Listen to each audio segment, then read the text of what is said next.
Several of my colleagues and I are going to talk tonight about the importance of passing the Save America Act. And this is an issue that the Senate should willingly take up. Having voter ID is something the vast majority of Americans support, whether they're Democrats or Republicans or independents or libertarians. Everyone thinks you should have to show an ID when you go to vote. It's incredible that we're on the floor having to make the case for this legislation. The bill's provisions are really common sense, and as I said, this is something the American people have said, we want this. We want to preserve one person, one vote, and preserve the integrity of the electoral system. Now, the legislation that is before us would really accomplish three major objectives in securing our elections. It would require voters to present an ID to cast a ballot. Now, as I said, this is overwhelmingly popular. You've got 83% of all Americans. Now, for my colleagues across the aisle, 71% of the Democrats support this. They want people to have to prove that they are indeed who they claim to be. Also, our legislation would require people to be a U.S. citizen in order to vote in our elections. And it would require the states to remove non-citizens who have somehow ended up on their voter rolls. These are all common sense, every one of them, common sense. There is nothing objectionable about these measures. It is common sense. And these are sensible, easily understood, and easily implemented ways to make certain that we are protecting our electoral system. Many Republican states already enforce these safeguards. Tennessee, my home state, Tennessee leads the nation in election integrity. Now, if every state was like Tennessee, there would be no need for the Save America Act. But for years, we have seen blue states practically invite fraud into their elections. 14 states, including California, New York, Illinois, Massachusetts, Minnesota, do not require any form of ID to vote. Many more states accept ID that is non-photo. Now, think about that. 14 states. If you live in one of those states, you do not have to prove anything in order to go vote in their elections. It is open season. So my question would be, how does that type system, no ID required, just come on and vote, everybody welcome, the polls are open, it doesn't matter if you're a citizen or a non-citizen, come cast your ballot. So you've got these states that require no ID, and you've got other states that will have non-photo ID that they will accept. Now, at the same time, 24 states, and again, they're overwhelmingly blue. That's 24 states refuse to work with DHS to compare their voter rolls with the federal SAVE database, which verifies the immigration status of registered voters. Now, that is a system, that's a database at the Department of Homeland Security. And this SAVE system has that listing of non-citizens who are in our country, people that are on student visas, people that are on work visas, people that are permanent legal residents, people that are in the country illegally. But you know what? Not a single one of those individuals are entitled to vote. So, free of charge, any state can log into this system. President Trump has made it easy for the states. And then they can take their voter roll and they can check it against the SAVE system. States that do this have found thousands of individuals. Maybe they've got a driver's license, and maybe during that process they registered to vote. But, Mr. President, they're not entitled to vote. So those are the individuals that need to be removed from this system.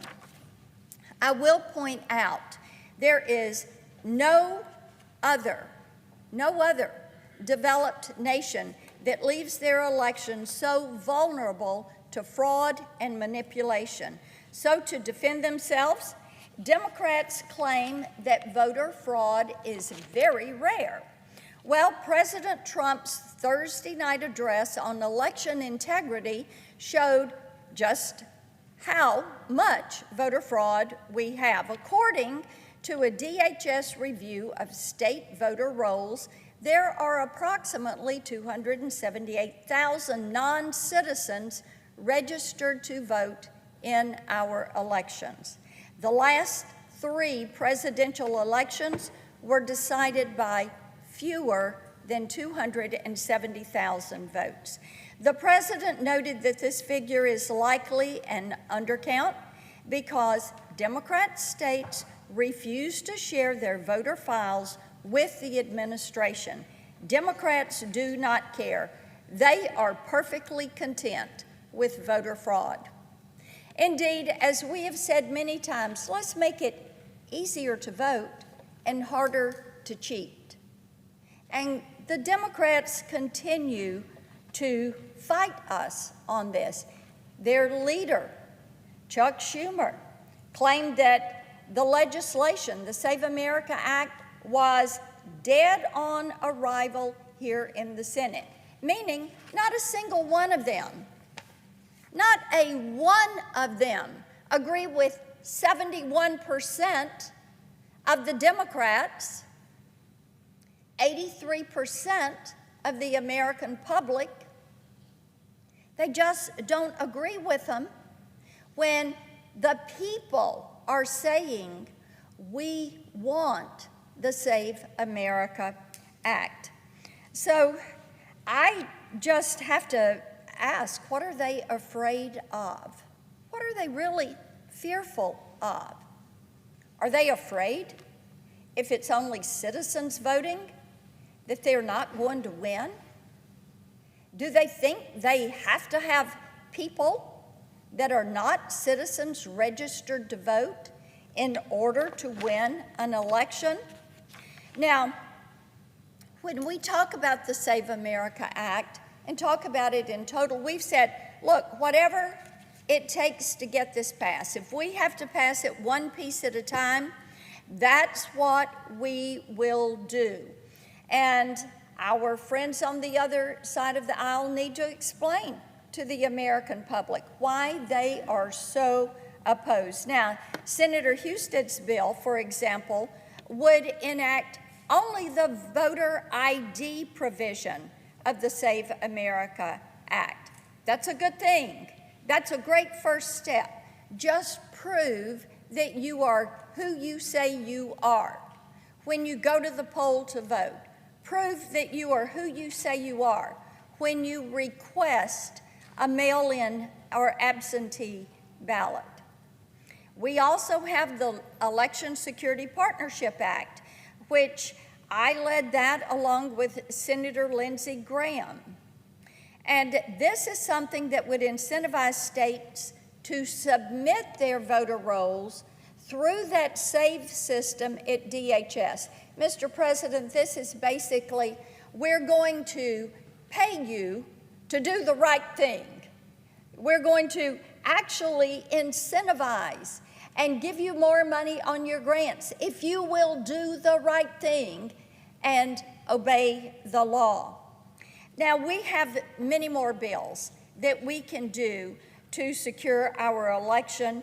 Every member of Congress should support these measures, and Republicans are going to do everything possible to get them across the finish line as we are celebrating our nation's 250th anniversary. It is imperative that we pass these bills in order to preserve the integrity of our electoral system. Thank you, Mr. President. Senator from Utah. Mr. President, imagine your shock if, well, on your way to the theater, let's say, I don't know, maybe you're going to the opera. You're planning to pick up your tickets at will call. You arrive at will call at the appointed moment, and you say, yeah, I'm Senator Pete Ricketts. I'm here to pick up my opera tickets. They gave them to somebody else. You found out that the theater was handing out tickets at will call without any form of ID. It would probably be a little disappointing to you or to any other American, any other human in that circumstance, realizing that it's important to find out whether you are who you claim to be before you're given something where your identity matters. The same could be said of a whole bunch of other human transactions, ordinary human interactions involving day-to-day transactions that any of us can be expected to engage in multiple times every single week. One day, maybe it's theater or opera tickets. Maybe the next day, it's withdrawing money from a bank. You show up and the money's gone from your account because your bank stopped requiring people to show ID. They can come along and claim to be someone they're not and take someone's money that is not theirs. The mere fact that we have a lot of people who are allowed to vote doesn't diminish the seriousness of not requiring people to prove that they are, in fact, who they claim to be when they show up to exercise that important right.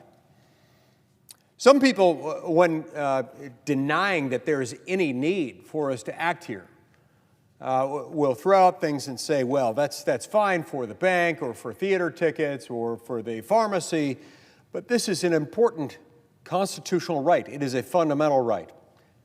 My response to that is, yes, exactly. And that's exactly why we need it.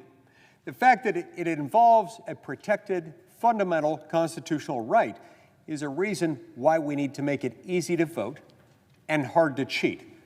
That, Mr. President, is exactly what the Save America Act does. It's exactly what it would do. When I set out about 3 years ago to write this bill, along with my partner in the House, Congressman Chip Roy from Texas, that was our mantra. Let's make it easy to vote and hard to cheat. Never at the time could we have predicted how much attention this would get, and never at the time could we have predicted the absurdity of the arguments that would be raised against this. Because, Mr. President, if you're careful, if you listen carefully, what you will find is that there is not a legitimate argument against the Senate passing the Save America Act. No, not even one. The arguments that you will hear against it over and over and over again are based entirely on contrivance, on pretext, on false statements and false assumptions. Look, at the end of the day, the Save America Act is about reestablishing and restoring trust in U.S. elections. That trust needs to be restored, especially in light of facts that we've discovered just over the last few days. As of just Friday, the Department of Homeland Security announced that there are 278,000, that's over 250,000 non-citizens registered to vote in U.S. elections in just 4 states alone. This doesn't count all of them. This is 278,000 non-citizen votes just in the states of California, Pennsylvania, New Jersey, and Nevada. Now that, Mr. President, is a problem. When you add to that the other states that have refused to cooperate, that have made it very difficult for us to ascertain how many non-citizen votes they might have registered in their states, they're not cooperating. That's one of many problems that we face here. Fortunately, Mr. President, this is a problem that Congress can solve. It's a problem that it can solve and therefore must solve.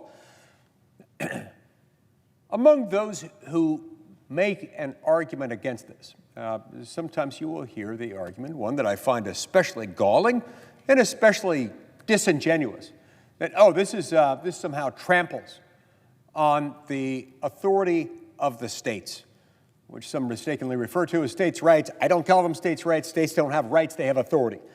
A right is a privilege against the exercise of authority. It's the inverse polar opposite of a right, therefore I don't call it states' rights. It's state authority. This, Mr. President, emphatically does not trample on state authority. How do we know that? Well, because the Constitution delineates the relative responsibilities of the states and the federal government. And in one particularly poignant and relevant provision, Article 1, Section 4, the Elections Clause of that provision states that Congress may at any time, by law, make or alter what we will loosely describe as laws establishing the time, place, and manner in which federal elections will take place, except as to places of choosing senators. So we have the authority to do this under the Constitution, not as to state races, but as to federal races, principally U.S. House of Representatives and U.S. Senate races. We have that authority. Article 1, Section 4 gives it to us. Moreover, if those who mistakenly argue that this somehow tramples on state sovereign authority, if there were any doubt on that, which there is not, because Article 1, Section 4 puts that issue to bed quite nicely, but if there were, then the entire predicate of existing law making the Save America Act necessary in the first place would also be invalid.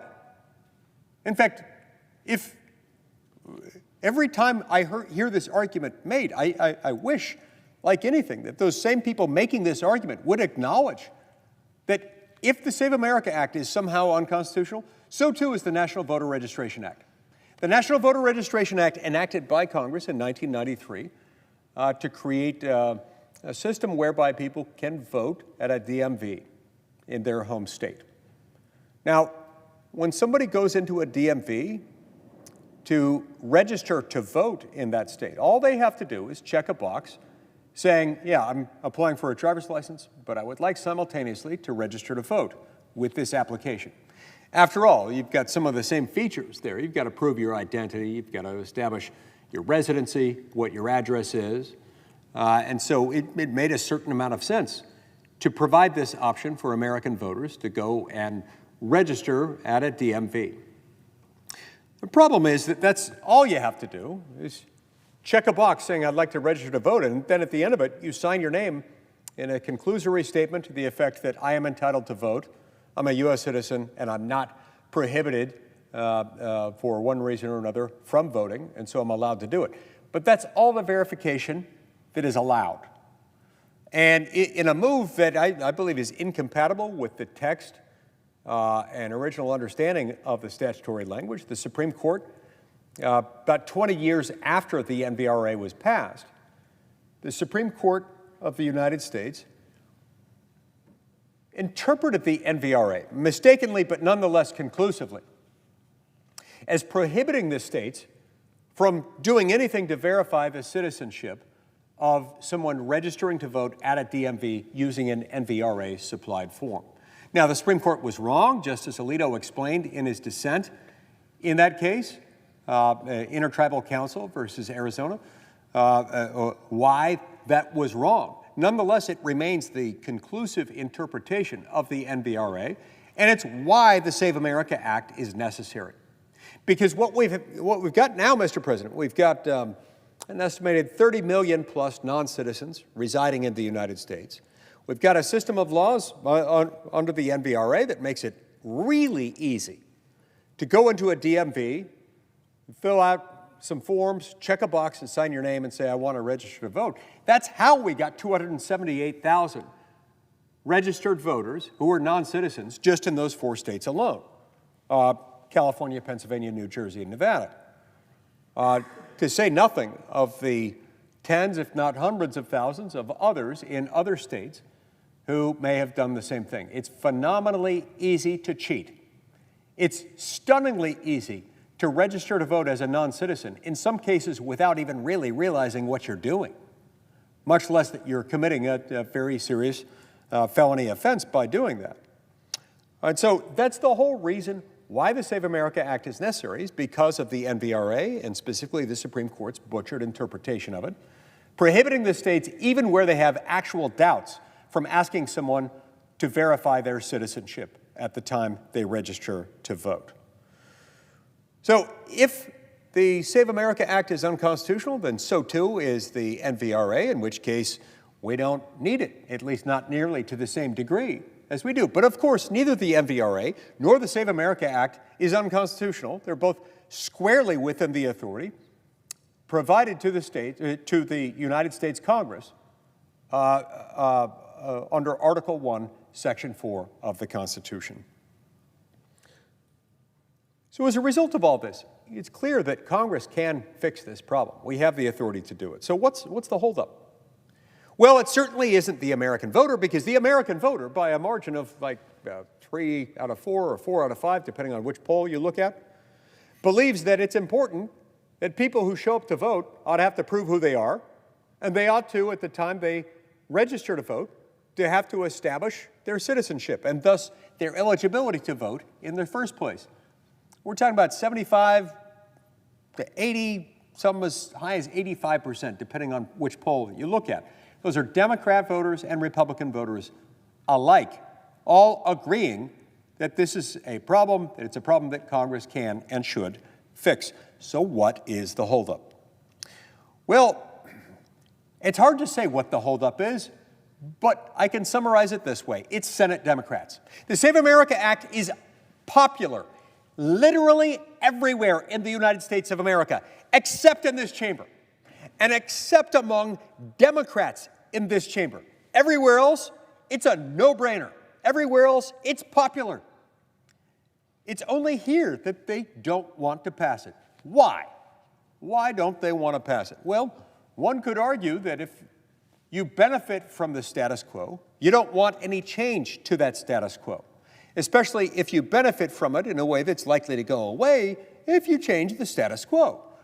These are all fancy ways, Mr. President, nice ways of saying perhaps some of those who are opposed to it might be afraid of what happens if they're not allowed to rely on non-citizen votes, even though federal law flatly prohibits non-citizen voting in U.S. elections. No, that is not a good reason to oppose this. It may be a reason, but it's not a good reason. It's not a valid reason, not a legal, moral, ethical, or constitutional reason. It's just a reason. But that's about where the reason stops, because every other one of their arguments cannot withstand scrutiny. For example, Mr. President, a number of them will say things like the following: if we pass the Save America Act into law, there will be anarchy, there will be lawlessness, dogs and cats living together in the streets, Book of Revelation stuff, apocalyptic nightmares unfolding everywhere. And they back this up by arguing, quite absurdly, that women and minorities will be unable to vote. Oh, and also rural Americans, and also young Americans, and also older Americans, because at any given moment, these same people who are opposing the Save America Act, just the 47 people in this chamber, more or less, those are the same people who may stand to benefit if we don't pass it, because the status quo benefits them. And they should not be able to benefit from this by not passing something. The fact is, Mr. President, that if this were to pass, this wouldn't disenfranchise anyone. Why? Well, because the kind of proof that we require, proof of citizenship and proof of identity, is based on the same sort of documents that every American has to provide routinely in the most mundane, routine encounters. Let's break them up into two pieces, because remember, there are two pieces of the Save America Act. Part one deals with establishing citizenship. Part two deals with voter ID. Let's deal first with the proof of citizenship. When you show up to register to vote, if this were to pass into law today, which it should pass today, it's that popular with the American people, and it's that lacking in any legitimate argument against it. If it were to pass into law today, then your existing voter registration would remain valid indefinitely. Nothing about that would change. It would only be that the next time you have to register to vote because you've moved or something like that, then you would have to show up and you'd have to provide some type of proof as to U.S. citizenship. The law would allow you to do this using the exact same documentation that every single American has to supply every single time he or she starts a new job as a new employee with a new employer. You fill out an I-9 form, as every man, woman, and child in America has to do every time they start a new job as a new employee. You got to fill that out. You've got to provide proof of citizenship, and you do that either by showing a U.S. passport evidencing citizenship, or alternatively, an original copy of your birth certificate coupled with a couple of other documents, including, I think, a Social Security card and or a government-issued photo ID. Those who argue against it argue, among other things, well, this will disenfranchise women because at least married women who have changed their name after getting married, taking on their husband's last name, this will disenfranchise them because they won't be able to vote. By that logic, Mr. President, that would suggest that married women who have changed their name after getting married, which I think last time I checked is most women in America, would also be unable to work. They would be unable to get a job. They would be unable lawfully to start a new job as a new employee for a new employer, ever, if their parents didn't have the clairvoyance to be able to guess at the time of their birth what their future husband's last name would be 20, 30 years in advance. Of course, this is absurd, Mr. President. This doesn't exist. This is an entirely contrived concern. And moreover, in this and every other area where this kind of argument comes up, the people making the argument ignore the text accompanying lines beginning on page 12 of the House-passed Save America Act, line 20, and the text that follows from it, makes clear that even if you can't find any of your own documentation, whether it's because you never had it to begin with, or your dog ate it, or your crazy Aunt Madge came and raided the stash of family documents and burned it, I don't know, for whatever reason, if you don't have, never had, can't find your proof of citizenship, the Save America Act has you covered. You turn to that text accompanying line 20, starting on page 12 of the Save America Act, as passed by the House of Representatives, and it makes clear, even if you can't find any of that documentation, you can, by a personal attestation, write down the basic facts supporting or giving rise to your citizenship. And the burden then shifts to the state registering you to vote to confirm or refute your assertion as to citizenship. I was born on such and such a date in this American city to parents A and B, they're both citizens, so I was a citizen also. Or if you're a naturalized citizen, not a natural-born citizen, you would state the terms and conditions, the date or date range when you were naturalized, and the basis that you used to become a U.S. citizen. And the burden would then shift to the state to confirm or refute your characterization. So those arguments reveal that people who are arguing against this, in addition to already being very wrong, that this somehow tramples on state sovereign authority, that this somehow amounts to an improper or unconstitutional federal takeover of election law, which has long been the more or less semi-exclusive domain of the states. That doesn't hold up. Neither does the you're going to disenfranchise all married women who have taken on their husband's name. That doesn't fly either. There are other arguments about how it disenfranchises this or that racial group, urban Americans, rural Americans, old Americans, young Americans. They all fall for similarly self-evident reasons. Because at the end of the day, this law really does make it easy to vote and hard to cheat. All right, so we've covered that step one. Step one of the citizenship verification part, future voter registrations, when you show up to register newly to vote, you would have to provide proof of citizenship using the same documentation that you use every time you ever start a new job. And if you don't have that, you can do it just through a personal attestation, in which you swear at a simple affidavit outlining the facts and circumstances that make you a citizen, shifting the burden to the state. Save America also gives authority to federal officials to require the states, many of which are refusing to cooperate right now, to share their voter registration files so that they can routinely help them scrub those voter registration files, to remove people who were illegally added as voters. Because, again, federal law prohibits non-citizens from voting in U.S. elections. That leads to the next line of argument, frequently used by those who want to hinder the Save America Act's path toward victory. They make the stunning, astounding claim that we don't need it. We don't need it. Why? Well, because it's already illegal to vote. Mr. President, this has to be one of the dumbest arguments I have ever heard. And I've been here 15 and a half years in the United States Senate. I've heard some dumb arguments. This might well be the dumbest one that I have ever heard, not just against this bill, but against any bill. That because X is already illegal, we don't need any law making sure that the law making action X illegal is in fact enforceable. That's the dumbest argument ever. It's like saying we don't need traffic police to enforce the law because it's already illegal to go too fast or to run a stop sign. If you leave in place no mechanism, no means by which those laws can be enforced, then those laws quickly become dead letter. I'll get more to that in a moment as to the enforceability point. But the fact that we've got an existing law that makes it illegal is a reason to pass the Save America Act. It's not a reason not to pass the Save America Act. Now look, for a long time, Americans have been told a number of lies. Among other things, they've been told that, non-citizens don't vote in U.S. elections because they can't. We know that's not true. We've got documented instances where some have voted.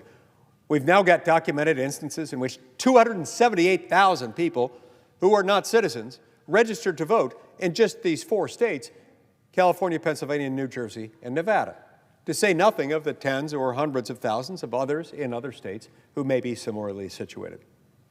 But for years, Americans have been told to stop asking questions about all kinds of things. Trust the system, we were told. Trust the experts. Trust the machines. Trust the machine itself.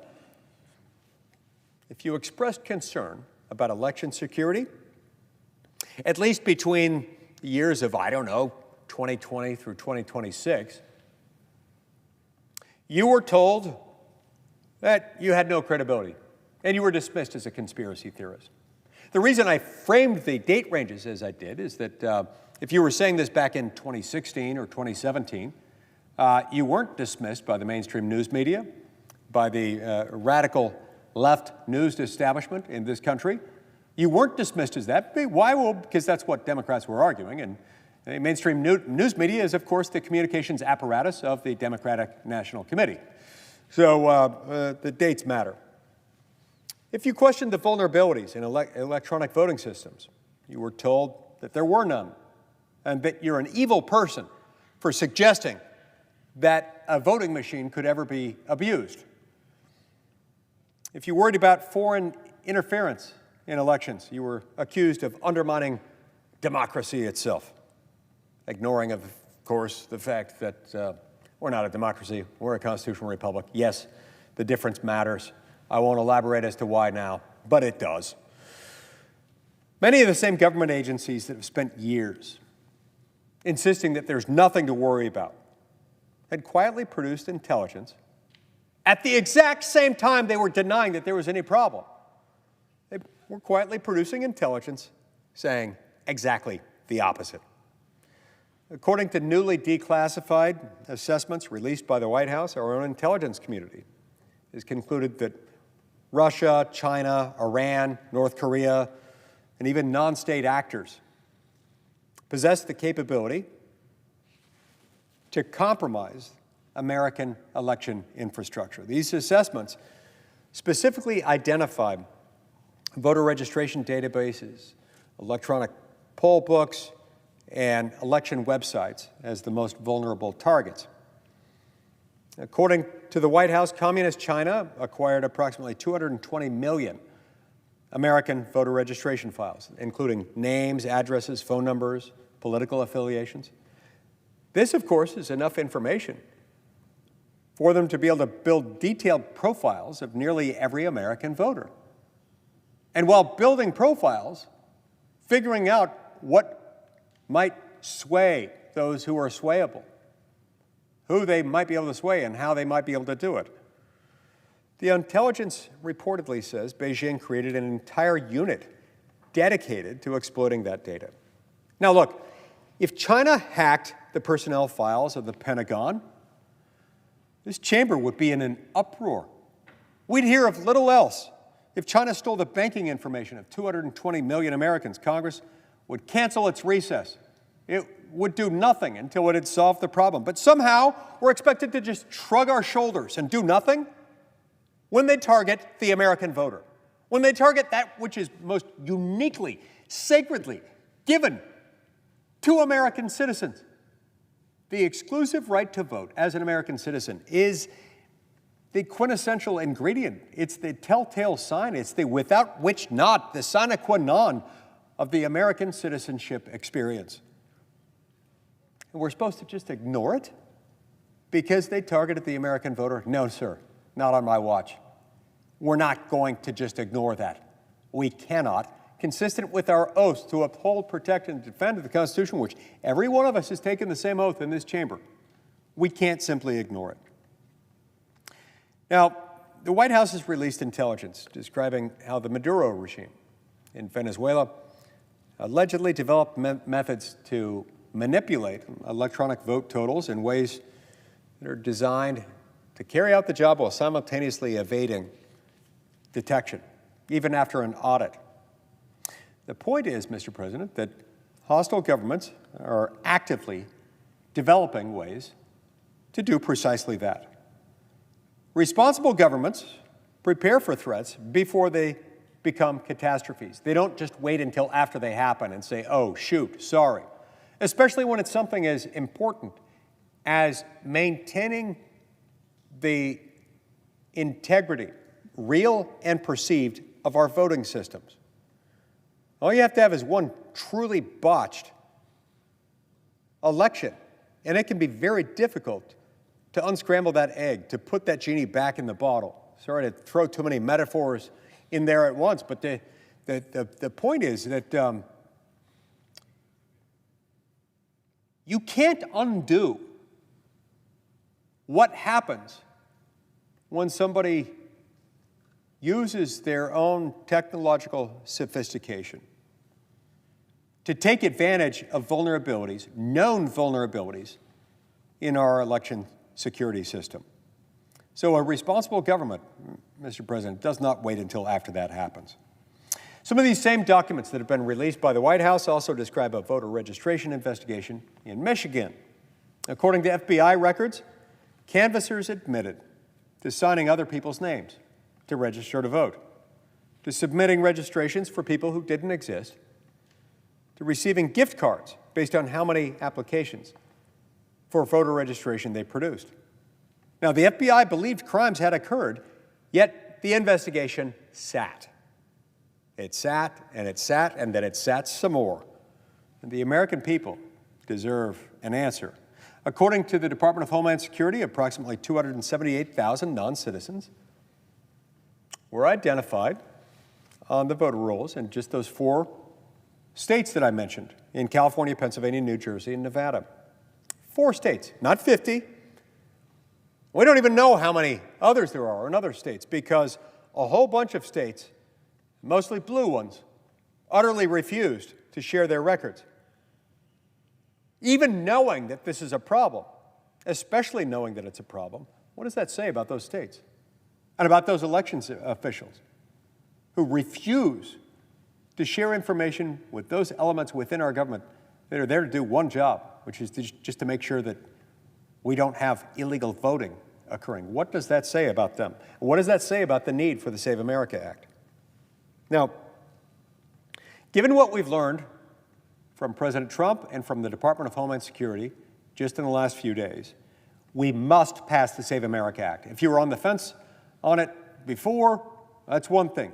I don't know how anybody could even be on the fence about it after learning that information shared by President Trump and by the Department of Homeland Security late last week.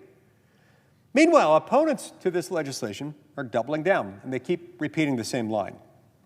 Non-citizen voting is illegal, so we don't need this. Exactly. Robbery is illegal. We still lock the bank, and we still hire night watchmen. Identity theft is already illegal. Yeah, well, we still verify identities. Fraud is illegal. We still investigate fraud, and we have all kinds of laws and all kinds of law enforcement personnel assigned to do things to make it more difficult for people to defraud their fellow citizens. No serious person believes that declaring something illegal in and of itself eliminates the need to enforce the law, especially whereas here, the law itself is written and has been interpreted by the courts conclusively in a way that makes it impossible to enforce. The Save America Act closes that gap. It makes it possible to enforce the law. It requires proof of citizenship to register to vote in federal elections. The reason this bears mention is because states do have the power. I don't know why any state would want to do this. States do have it within their discretion to allow non-citizens to vote. There are a small handful of local jurisdictions that have done that. I cannot, for the life of me, fathom why that would be a good idea any more than any corporation would see fit to have non-shareholders vote in shareholder elections, non-directors vote in on a matter considered for a vote in a board of directors. You don't do that. Citizenship has to mean something. And citizenship means, first and foremost, that you've got the right to participate in this body politic, in our system of government in the United States, and you can't have that stripped away from you. Well, there are many ways that it can be stripped away from you. One of the most common, pedestrian, and overlooked ways in which you can have that stripped is by having your vote offset, by having it nullified, neutralized. In other words, if you vote, and at the same time, somebody down the street from you is voting who's not supposed to vote, that person has diluted your vote.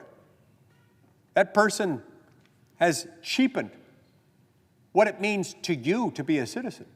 And they may have completely offset, neutralized, and nullified your vote. That's not acceptable.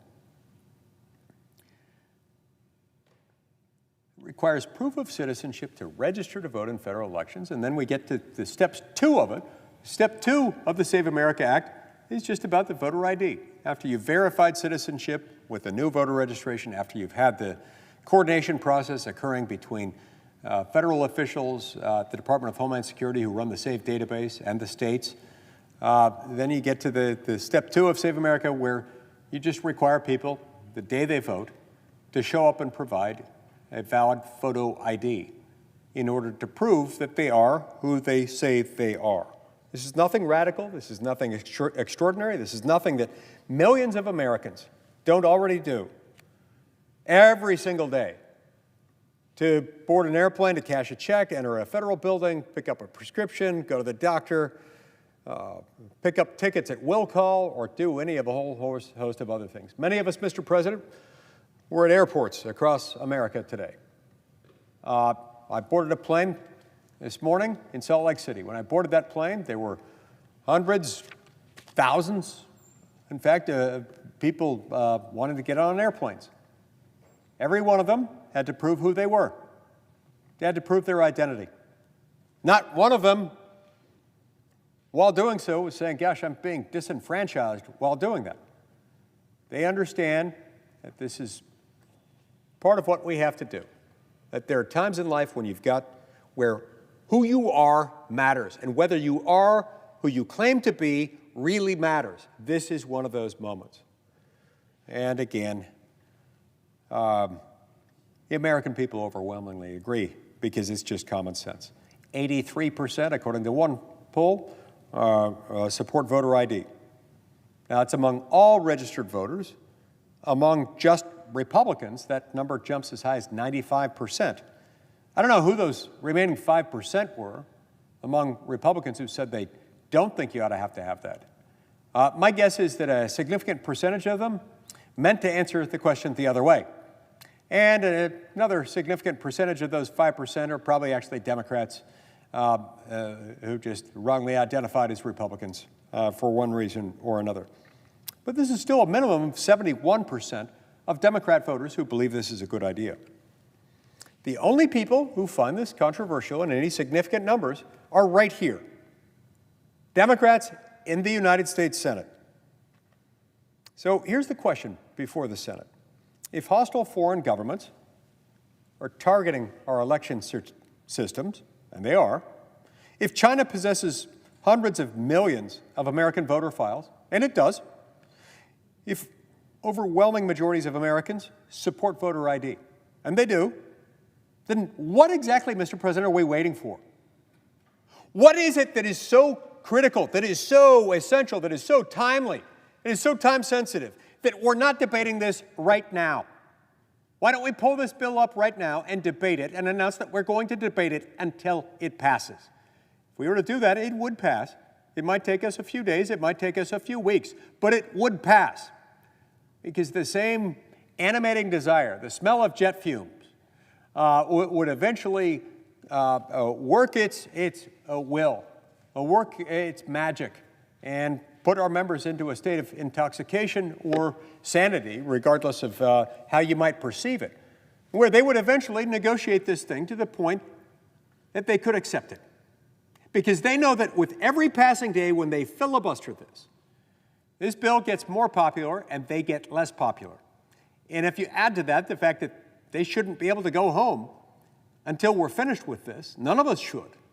If we were truly doing our job here, then the 60-vote cloture standard wouldn't be perceived as the insuperable obstacle that it's been described wrongly as being here today. For a very long time, Mr. President, this chamber operated without so much as a cloture rule. Even after the cloture rule was adopted in 1917 for the first time, still, breaking a filibuster usually didn't involve a cloture vote. Most of the time, it just meant the Senate would come in and say, okay, we're debating this bill until it passes. If you want to filibuster it, you're going to have to speak. If you stop speaking and nobody else shows up to speak against it, then we'll call the question. We'll do so at a simple majority vote. It's only in the modern Senate we've gotten our entire bearings wrong on what the filibuster is. Its whole purpose is to facilitate and prolong robust, meaningful debate. The modern filibuster, in which we look at it as a simple vote-counting exercise. Unless you can count to 60 on day one of a bill's consideration, you consider it failed. That, Mr. President, it's not just that it doesn't amplify, it doesn't further the purpose of the filibuster. It undermines its very purpose. Rather than protecting robust debate, that renders debate obsolete. And shame on us if we can't see that. Shame on us if we don't take the steps necessary to extricate ourselves from the sharp, clinging talons of the so-called zombie filibuster, the name that I've assigned for the use of the 60-vote cloture standard as a de facto 60-vote passage standard, which it is not, which it was never meant to be, and which, if it were, it would arguably run afoul of the Constitution. Because the Constitution makes clear when you're setting a supermajority threshold as the minimum standard, it makes clear where that is. There are several instances, including when you're either proposing a constitutional amendment, you're ratifying a treaty, trying to overcome a presidential veto, for example, where a two-thirds supermajority is required. Otherwise, it's a simple majority, and that continues to be the case under the Senate rules today. It's just that we think of the 60-vote cloture standard as synonymous with the threshold needed to pass. It is not. The reason we talk about this, and the reason I contrast what I call the real filibuster, the talking filibuster, against the zombie filibuster, is that in the case of the zombie filibuster, nobody even has to work for it. The way it always worked before and after they first adopted the cloture standard for the first time in 1917, although it was set at a 3/4 supermajority back then, they would just continue to debate it. That's what we should do here. If you want to filibuster, you can. You may do so, but you should have to stand here and speak. And when nobody else shows up to speak against it, that's over. And you call the question on the bill. And you call it not at 60 votes, you call it at 51. That's what we ought to be doing. We should put this bill on the floor, and we should debate it until such time as it passes. Now, are there other options? Heck yeah, there are. And I support pretty much all of them. One option would be to attach it to a continuing resolution or a spending vehicle. Another would be to attach it, as the House of Representatives has done, to the National Defense Authorization Act. When we received the National Defense Authorization Act as passed by the House of Representatives last week, the Senate refused to bring it up. They refused to bring up even the Senate committee processed version. They refused to give what we call front-end cloture, or cloture on the motion to proceed. See, this, Mr. President, illustrates the problem that I'm pointing to. We're now into what, our third, fourth instance of prominent pieces of legislation this year that have been unable to pass. Remember how the Department of Homeland Security was at least partially defunded for many months out of this fiscal year? Same thing happened there. We couldn't get to 60 votes, so we kept punting it. What we should do every time that happens, just as it happened yesterday or last week when we tried to get on the Defense Authorization Act, the Democrats didn't vote for it, so we couldn't get to 60 votes on it. We should have continued trying to debate it and announcing that we'd stay on it until we could get to 60. But regardless, even if you don't do that with a large bill like the National Defense Authorization Act, you should do it with a small, simple, overwhelmingly popular bill like the Save America Act. It would work. It would work. But we have to do the hard work to do it. All right, so we've talked about it passing it to a spending bill or a defense authorization bill, some other must-pass vehicle. Another option under consideration involves budget reconciliation. Budget reconciliation has the obvious advantage in that there is no cloture in the context of budget reconciliation. But it has to be budgetary, meaning it has to bring about changes to mandatory outlays or to revenues. While the Save America Act itself as a whole is properly perceived as a policy bill, not a budgetary one, there are features, there are elements of the Save America Act that are themselves arguably budgetary, or at least could be made such in a budget reconciliation vehicle, and I look forward to working on that as well. Because, Mr. President, one way or another, we have to get this done. The American people are asking us to act. The President has asked us to act. The only thing standing in the way of this bill passing is the Senate. And it's specifically our slavish devotion to the zombie filibuster. But really, our slavish devotion to the zombie filibuster is not about the zombie filibuster or any kind of filibuster at all. It's slavish devotion to the truncated, predictable, light-duty legislative work week. It is that, coupled with the cloture standard, that has created the modern zombie filibuster mess in which our Democrat colleagues were able to keep the Department of Homeland Security at least partially defunded for months and months out of every year. And now they're wanting to use the same trick to make sure that our elections are not secure. Shame on them. Shame on all of them. Shame on anyone who is trying to do that. And for that matter, Mr. President, now that it's become abundantly clear that we've identified 278,000 non-citizen voter registrations just in those 4 states alone, California, Pennsylvania, New Jersey, and New York. I challenge those who are not yet on board with the Save America Act. Come up with something else that will fix the problem, because it is no longer an excuse. It is no longer acceptable to simply ignore it. We know too much now. We can't ignore this problem. If you don't like the way we've written in this, tell us what your alternative is. But doing nothing is not an option.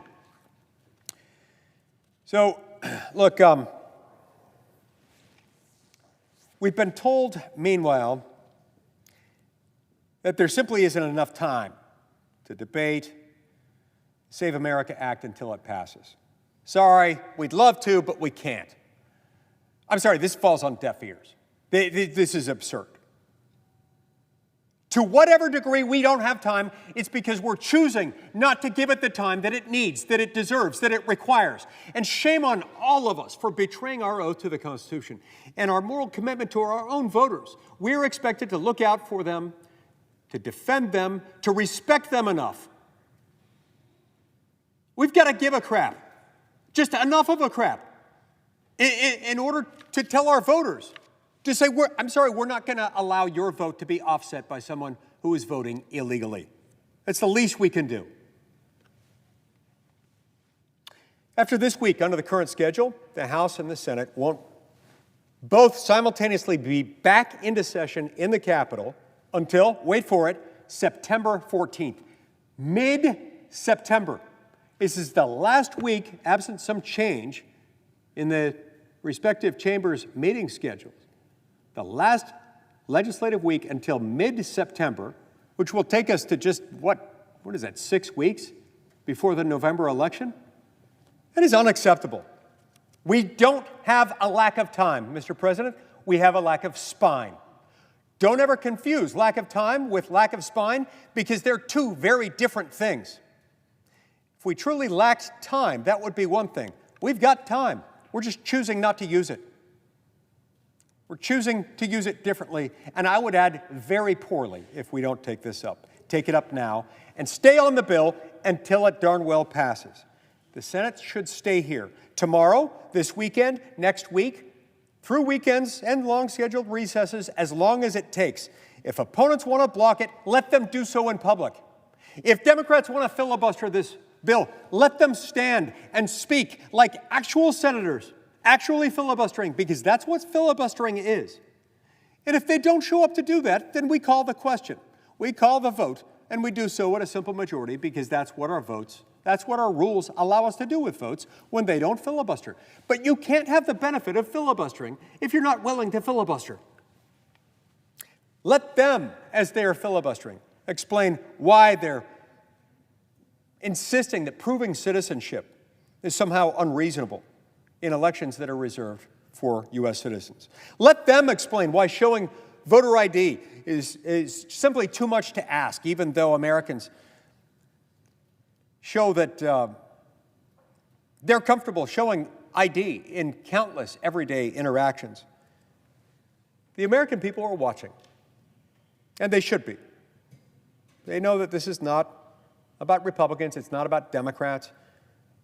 This isn't about the last election or the one before that. No, Mr. President, this one is about the next election and every election that comes after that. It's about the future, and it's about whether the American people can stand and look at our election systems and have the confidence they need when they lawfully cast their ballots.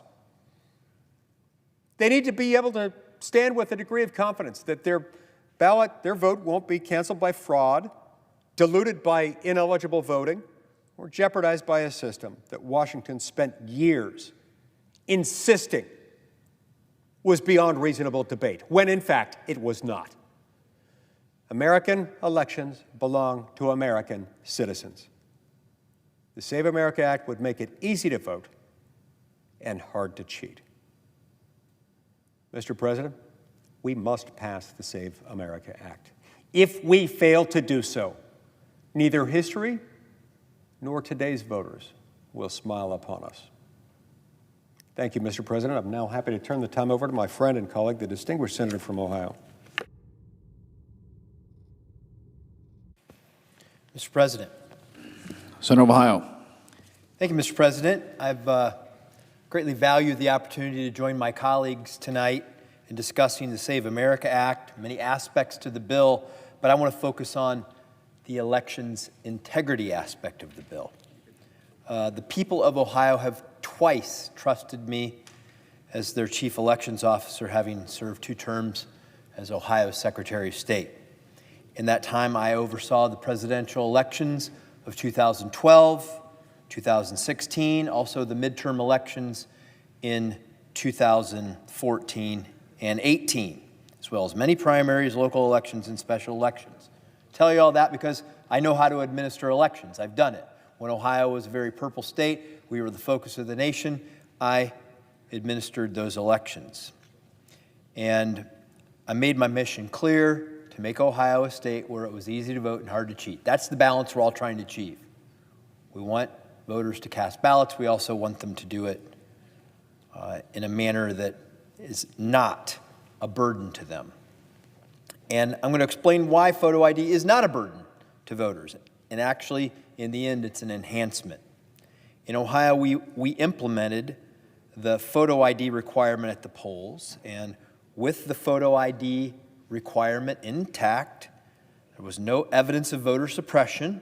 In fact, with all of those election integrity measures in place, in the 2024 presidential election, we produced the second highest turnout in the last 4 presidential elections. So the bottom line is, the evidence suggests that the inclusion of photo ID actually is no impediment and frankly, could be argued, makes the system easy to understand and enhances turnout. Photo ID doesn't just protect election integrity, though. It does more. It makes our elections work better. And I want to make this case to my colleagues tonight that if you don't want photo ID because you don't believe it's important for an election integrity, and you don't think that election integrity is enough of a reason to do it, well, I'm going to point to the fact that voter ID also provides an ease for election administration. Makes it run better. It makes it run better. And I'm going to give you a prime example of this. Look at what happened in California's recent elections. We all remember what happened there. Some of the state's most important races took more than a week to determine the outcome, and officials spent weeks finishing the count. And during that time, the reported leaders in each election, and those very close races, changed several times. You would hear reports, well, this candidate's up, now this candidate's up. This candidate's in the lead, and then all of a sudden, they lose. Every additional day in that debate that went on for over a week about who actually won those elections undermines confidence in those elections. That speculation, justified or not, creates and undermines election confidence when voters have to wait for more than a week to get an answer about who won an election. And I ask a California official why. Why did it take so long to count votes in California? The answer I frankly found pretty astonishing. This individual said the answer was simple. Every mail-in ballot has to go through a manual signature comparison with the signature on file. So let me explain what that means. Instead of asking a voter to present a secure photo ID, which would clear it up right at the very beginning, California asks thousands of election workers to spend days trying to determine whether 2 signatures match or not. That's their system for determining whether or not the individual voting is actually the right person. California turns election workers into handwriting experts when the rest of America has settled on a far, far simpler way to verify identity, and that's photo ID. We don't need to make the elections workers handwriting experts. We can just simply show a photo ID and say, hey, we know who the person is casting the ballot. They're a valid voter. Let's give them a ballot. It's been said many times, but please, we ask for a photo ID when we get on a plane. We ask for a photo ID when we open a bank account, to rent a car, to check into a hotel, buy alcohol, get prescription medications. This is not a burden on the American people. But when it comes to protecting the most fundamental right in our democracy, some states still rely on comparing signatures by hand. That defies common sense. A secure photo ID is faster. It's simpler, it's more objective, it helps elections officials do their jobs more efficiently, delivers results more quickly, and gives Americans greater confidence that the eligible voter casting the ballot can legally cast that ballot and have it counted. Election laws should make it easy to vote and hard to cheat, and requiring a photo ID does both. It's pretty simple. It protects the integrity of our elections, improves efficiency of our election systems, and strengthens the public confidence in the outcome. And I tell you, I've heard many Democrats say that they don't support the Save America Act. However, I did listen to the Minority Leader, Chuck Schumer, say that their objection as Democrats is not to photo ID. Again, I listened carefully to my colleagues, try to pay attention, to get clues from them about what they might support. And when the Minority Leader said that they didn't oppose photo ID, I thought that would be a great opportunity to take a simple slice of the Save America Act, photo ID, put that together in a bill, present it, and clearly, based on his comments, I thought we would get bipartisan support. But that wasn't true, apparently, because even after we proposed that legislation, he objected to it. I have and will continue to give my colleagues on both sides of the aisle the option to put their words into action. I have and will continue to put forward a clean, simple, straightforward bill to require photo ID in American elections, nothing more. It works in 36 states, and I promise you, in states like California, where they have no photo ID law, it takes weeks to count ballots, that their elections not only will have greater integrity, but their elections will be administered much more efficiently. And believe me, the vast American, there's no more unifying issue for Americans on election integrity than photo ID. The vast majority of American people support requiring a photo ID. You see it poll after poll after poll. The vast majority of Americans think it's just common sense because they do it every single day as they live their lives and conduct business. Americans deserve confidence in elections supported by election integrity measures like photo ID. We can make it easy to vote and hard to cheat. Passing photo ID requirements are common sense. It's the right thing to do for election integrity and the right thing to do for voter confidence. And Mr. President, I will close with this. This is a rare bipartisan issue for Americans. It's rare that you have Americans in this polarized world that we live in that can all say, Democrats, Republicans, and Independents, that we support the idea of photo ID for election integrity. They've united around it, and I think all of our constituents are wondering why we can't pass this simple legislation. I hear it all the time as I'm traveling across Ohio. Voters say, hey, pass photo ID, pass the Save America Act. You can do this. We should do this. I agree. I think I've voted for it 6 times already. Look forward to voting for 7, 8, 9, how many times it ever takes to get it done, we'll get it done. If a few of our colleagues on the other side of the aisle would join us in supporting the will of the American people, we could get it done sooner. We can give the American people election integrity, efficient administration elections, and boost public confidence in elections, and ultimately, more trust in our elections gives us more trust in the government of the people that were elected. Let's get this done. It's long past time to get the photo ID portion of Save America passed. Let's do it. The time is now. Mr. President, I yield the floor. Mr. President?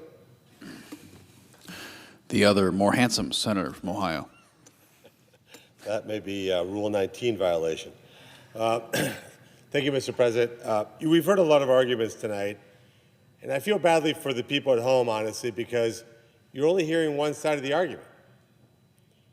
And I think most Americans want to hear both sides of an argument. And I think that's what makes the United States Senate, at least theoretically, interesting, because this is billed as the most deliberative body on earth. And yet, 2 hours ago, there were 40 Democrat senators that came to this chamber, walked into this chamber, and voted. And yet there isn't a single solitary Democrat senator sitting here today, this evening, listening to any of this conversation. So you can't really persuade people if they're not even willing to listen to the conversation or, quite frankly, even debate the issues. So I thought what we would do tonight is maybe debate for them. So if you could summon your inner Democrat senator, so I'd ask my colleague from Utah, my other colleague from Ohio, to summon your inner Democrat senator and start with number one. Objection number one, I've heard this conversation, we heard it at committee the other day, that how this bill absolutely rips apart state rights. And you talked about that, Senator Lee, in your conversation. And I'm not going to repeat what you said because you said it much better than I could ever say it, but I will point out that back in 2023, the Democrats wanted to pass a bill called H.R. 1. H.R. 1 means it's the number one bill proposed by the House of Representatives at the time. And there was a Senate version called S1, meaning it's the first priority of the Senate. As you know, Mr. President, I think we're up to S7000 right now. Lots of bills are introduced, but this is the first one, meaning top priority. What was that bill called, you asked? It was called the For the People Act. Personally, I don't know how anybody could be against a bill that's called For the People, because you'd have to be against being for the people. Pretty good. I know in the car business, they accuse us of bait and switch and false advertising. I think the FTC would take that one up in a heartbeat as false advertising. What did the For the People Act do? What did H.R. 1 do? It nationalized our elections. It literally took all the power away from states and concentrated it here in Washington, D.C. You think, was this done to improve voter integrity? Oh, no, no. You would be grossly mistaken. This was about eliminating states' rights to enforce voter ID, proof of citizenship, controls on mail-in balloting, controls on how people registered to vote. So imagine just a few years ago, Democrats wanted to nationalize elections to strip away voter integrity. And now they're saying it's an affront on state rights to insist on simple voter ID and proof of citizenship. Would you consider that hypocrisy, Senator Lee? Mr. President, unanimous consent to engage in colloquy. Without objection. Yep. Whether you call it hypocrisy, an inconsistency, or something else, it can't be reconciled with what they themselves have done. Now, I've got a copy right here of a significant portion of that bill. The bill offered up by the Senate Democrats in 2021 during the 117th Congress. The so-called For the People Act. I mean, what's not to like if you're for the people? And if you're against that, apparently you're against the people. Maybe we should have thought of that when we named the Save America Act, but regardless, that horse is out of the barn. This is a part of that bill, and it's the specific part of the bill in Subtitle 1, Section 1709, that requires voter ID. You see, the Democrats themselves had their own voter ID act, their own voter ID legislation. This is not state legislation. This is right here in this chamber. They wanted to pass their own voter ID law. Now, theirs is a little different than ours. Theirs is a little bit more permissive. They allow all sorts of other things, like, depending on how you read it, you could argue that a library card without your picture on it would even suffice under this. I wouldn't draw it quite like that. But the point is, they were going to do something to require a voter ID. And even though we might draw the boundaries a little bit differently than they do, and we in fact do in ours, they're doing the very same thing that they're now condemning us for doing. Because if the Save America Act is commandeering a state issue on the part of the federal government, then so too was the For the People Act. And if it's wrong to have and if it's disenfranchisement to require voter ID, then theirs does that too. It's just that ours is well written. Theirs was a little bit sloppy, but you know, it was a step maybe in the right direction. But the point, Mr. President, is they have no leg to stand on when claiming that the federal government has no business doing this. Why? Well, because first of all, That flatly contradicts Article 1, Section 4 of the Constitution, which plainly does give us that authority to operate within this space as it relates to federal elections. And secondly, this is something they themselves have already done. So I think we should let the Democrats respond to that point. It's a good one. Yes.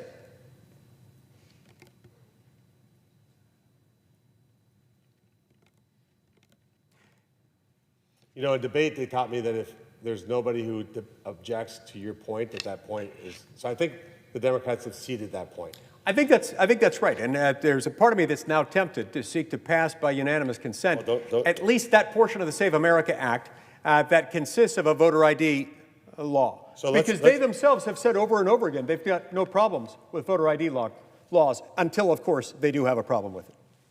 The response? Hearing none. All right, we're going to move on to objection number 2, that it's already illegal. So that's interesting because that's a good point. Like, I look at that and go, wow, they just made a really good point. This is already illegal. What problem are we trying to solve? Now, of course, we know it's already illegal. What we're asking is to have the integrity of it.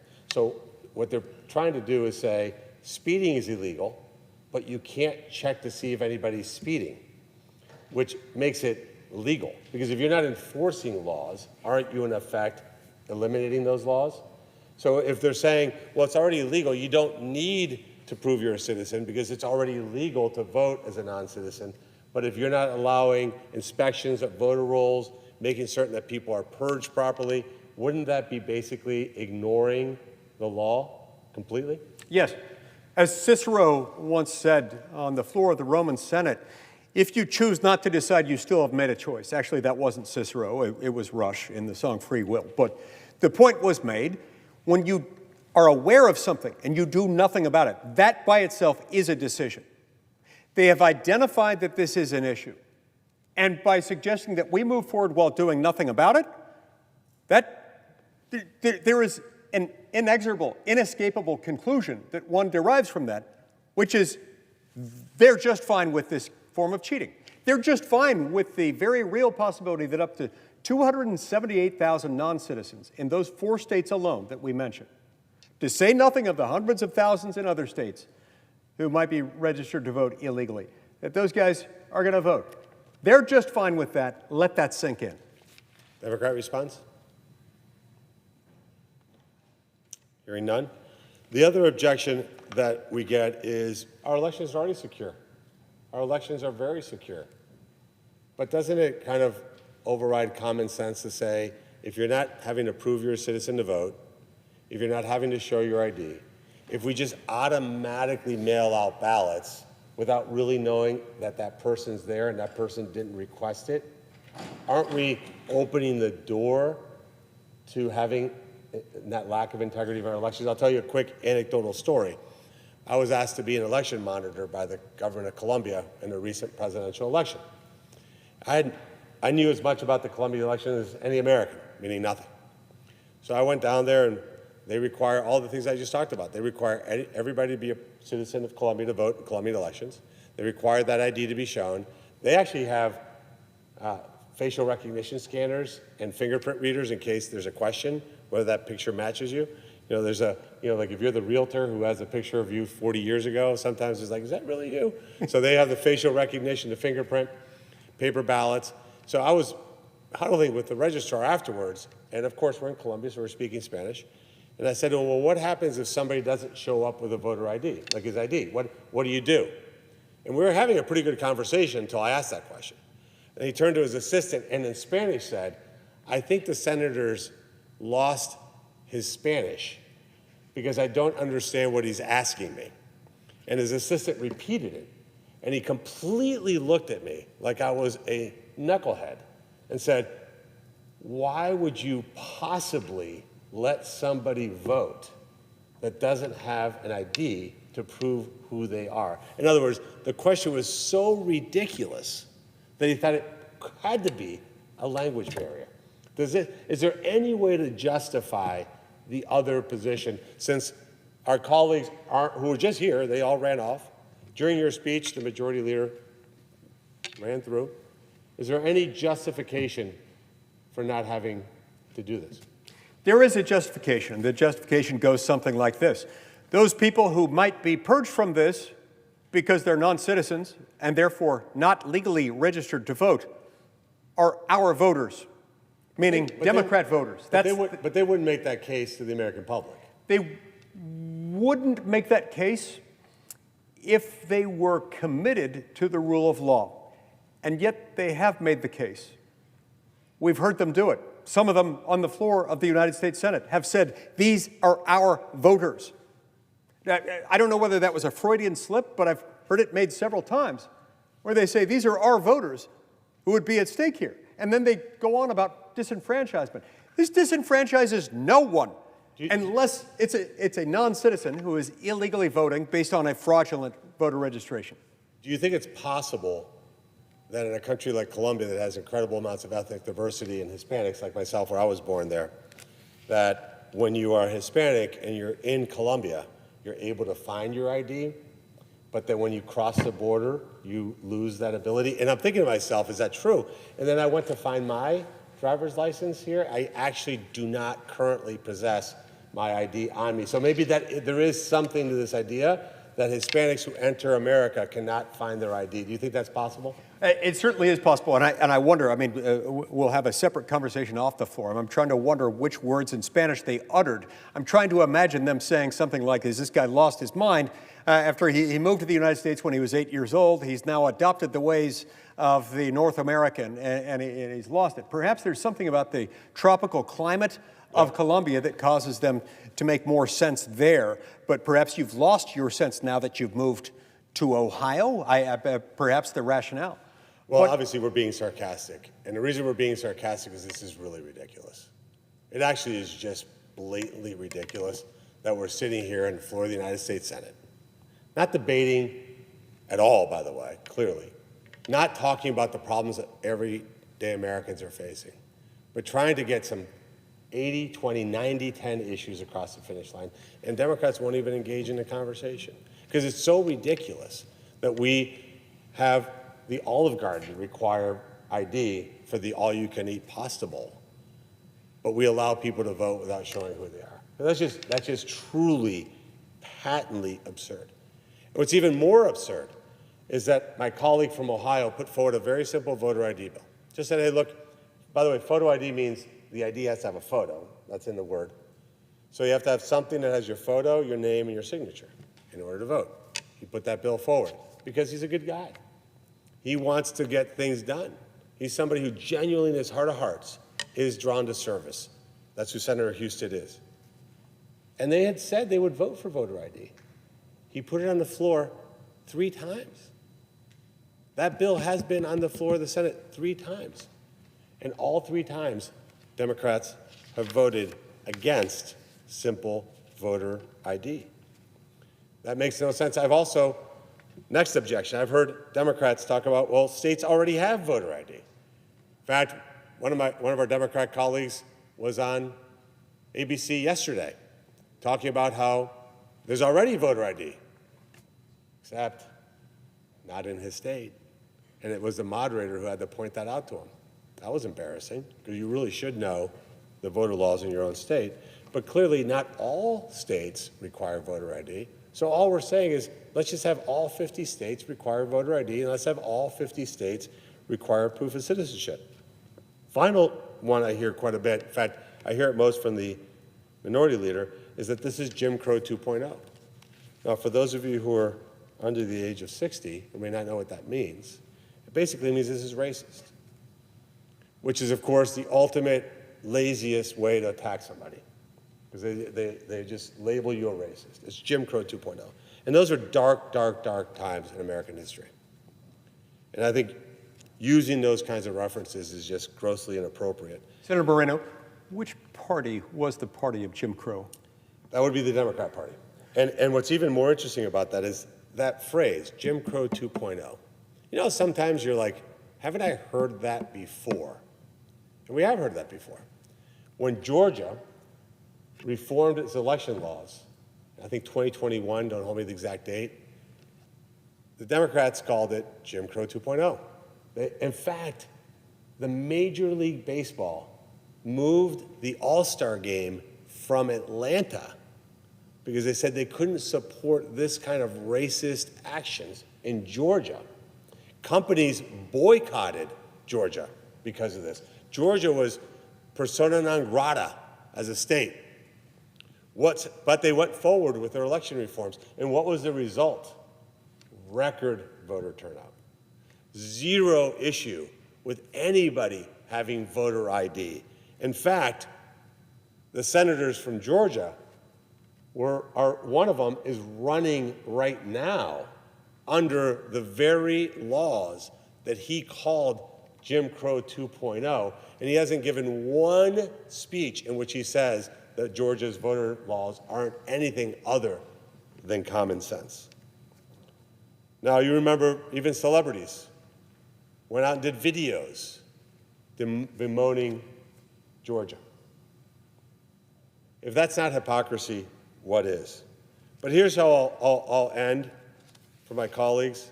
I think the American people deserve a debate. By the way, not just on this issue. I've been here for 18 months. Mr. President, you've been here for exactly the same period of time.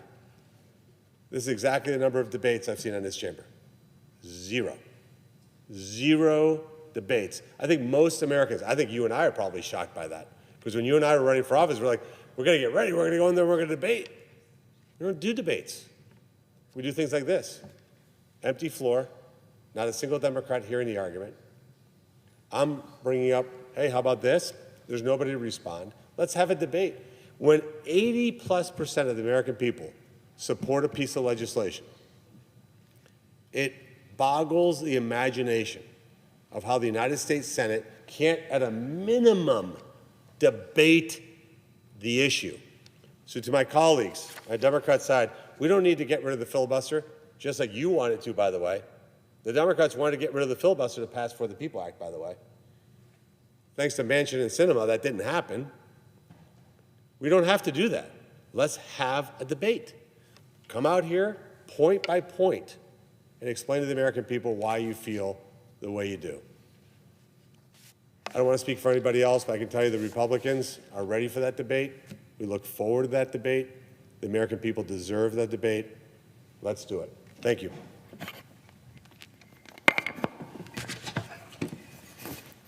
Mr. President. Senator of Utah. Just a brief comment as we wrap up our conversation for this evening. Moments ago, we heard my friend and colleague, the senator from Ohio, talk about identifying, the need for people to identify themselves. He talked about the fact that he, on one recent occasion, started looking for his photo ID and couldn't find it. And yet he has one, even as he stands here today. He's got a pin on his lapel. That pin signifies that he's a U.S. senator. So that by itself identifies who he is. Long before he got here, he had to prove that he was a U.S. citizen and that he was otherwise eligible to run for the U.S. Senate. When he ran for the Senate in the state of Ohio, he had to provide that documentation to the elections personnel there. He had to show up the day he voted and prove who he was. He's had to prove who he was even since he's been elected. He had to produce an election certificate from his state's chief elections authority before he could come here. Then when he started here, he had to produce ID, as every employee has to provide to the new employer whenever starting a new job. And he had to prove to the satisfaction of the Secretary of the Senate that he is in fact the same Bernie Moreno who was elected to the U.S. Senate from the state of Ohio. You have to go through all those steps before you get to wear one of these pins. And you, without being able to wear one of these pins and be sworn in, you can't vote here. And the people who vote for you in most states, represented by most senators, including most Democrat senators, have also had to show who they are. Mr. President, it's not too late for us to get this done. Nor is it too much for us to ask the American people to do that which they have to do every single day, sometimes many times in the same day, to show that they are who they claim to be. Our right to vote, our most sacred incident of U.S. citizenship, requires nothing less. Thank you, Mr. President.